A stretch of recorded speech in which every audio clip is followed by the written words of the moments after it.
ફતેપુરા તાલુકાની વટલી મુખ્ય શાળા ખાતે વિશ્વ કૃમિનાશક દિવસ અંતર્ગત આરોગ્ય શિક્ષણ કાર્યક્રમ યોજાયો।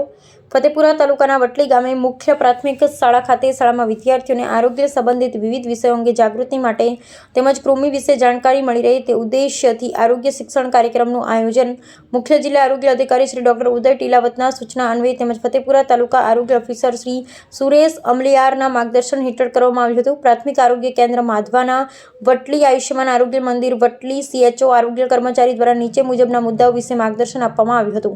એક કૃમિથી પીડિત બાળકોને કુપોષણ અને એનેમિયા થવાની શક્યતા વધી જાય છે। બીજું, કૃમિના કારણે બાળકો થાક અનુભવે છે। ત્રીજું, કૃમિના કારણે બાળકોને શારીરિક વિકાસ તેમજ માનસિક વિકાસ અટકી શકે છે। સાથે જ કૃમિથી બચવા માટે બાળકોમાં સ્વચ્છતા જાળવવી જરૂરી છે। ખાસ કરી હાથ ધોવાની સ્વચ્છતા રાખવી ખૂબ જ જરૂરી છે। શાળાના તમામ બાળકોને કૃમિનાશક અલ્બેન્ડાઝોલ ગોળી આપવામાં આવી હતી। આ કાર્યક્રમ આરોગ્ય વિભાગ, આયુષ્યમાન આરોગ્ય મંદિર Vatli community health officer Savitriben Bariya અને આરોગ્ય કર્મચારી શ્રી રાજુભાઈ પ્રજાપતિ અને શાળાના સહયોગથી સફળતાપૂર્વક યોજાયો હતો। રિપોર્ટર શ્રીકાંતભાઈ કે વહોનિયા।